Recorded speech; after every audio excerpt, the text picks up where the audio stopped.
महाशिवरात्रि की रात ये सिर्फ एक त्योहार नहीं, बल्कि भक्ति और साधना की एक बहुत गहरी यात्रा है। तो चलिए, इस पूरी रात चलने वाली पूजा के हर एक पवित्र स्टेप को बिल्कुल बारीकी से समझते हैं। अच्छा, तो सवाल ये उठता है कि महाशिवरात्रि की जो रात्रि पूजा है, उसकी सही विधि आखिर है क्या? देखिए, इस पूजा की सबसे खास बात है इसका सिस्टमैटिक तरीका। तो आइए इस विधि के हर पहलू को अच्छे से जानते हैं ताकि ये अनुष्ठान पूरी श्रद्धा और सही तरीके से किया जा सके। तो महाशिवरात्रि की पूजा को रात के 4 हिस्सों में बांटा गया है। इन्हें कहते हैं प्रहर। और ये सिर्फ टाइम का बंटवारा नहीं है, ये तो साधना में और गहरे उतरने का एक तरीका है। हर प्रहर में भगवान शिव का एक खास अभिषेक होता है। ये जो टेबल है, इसे आप पूरी रात की पूजा का एक रोड मैप समझ सकते हैं। ये समय को सीधे सीधे रिचुअल से जोड़ता है।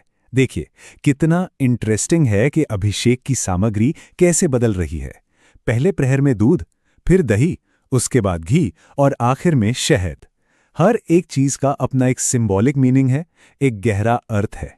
अच्छा, तो हर प्रहर का अभिषेक तो अलग अलग है, लेकिन एक बहुत ही शक्तिशाली मंत्र है जो इन चारों को एक धागे में पिरो देता है। चलिए अब उस प्रार्थना के बारे में जानते हैं।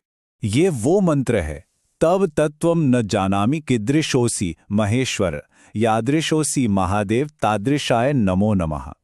ये मंत्र भक्ति का जो एसेंस है उसे बहुत खूबसूरती से दिखाता है। ये ज्ञान से भी आगे एक गहरे सरेंडर की प्रार्थना है। इसका मतलब बहुत सीधा और सरल है। हे महेश्वर, मैं आपके असली रूप को नहीं जानता। हे महादेव, आप जैसे भी हैं मैं आपको उसी रूप में प्रणाम करता हूं। अब देखिए, इस पूरी पवित्र रात के अंदर एक ऐसा खास पल भी आता है जब माना जाता है कि कॉस्मिक स्पिरिचुअल एनर्जी अपने पीक पर होती है, और यही वो समय है जो पूजा के लिए सबसे ज्यादा शक्तिशाली माना गया है। इस खास समय को कहते हैं निशीत काल। ये मध्यरात्रि का वो दौर है जिसे शिव पूजा के लिए सबसे शुभ और सबसे ज्यादा पावरफुल माना जाता है। और ये रहा वो एग्जैक्ट टाइम, मध्य रात्रि 12:16 से 1:06 तक।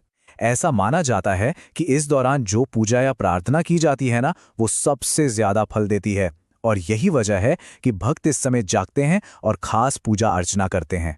ठीक है, तो पूरी रात की साधना हो गई, जागरण भी सफलतापूर्वक पूरा हो गया। इसके बाद अब आता है व्रत को समाप्त करने का समय। इसे कहते हैं पारण। देखिए, व्रत का पूरा फल मिले, इसके लिए उसे सही समय पर खोलना भी उतना ही जरूरी है। और नियम बिल्कुल साफ है, व्रत को अगले दिन सूर्योदय के बाद ही खोला जाता है। तो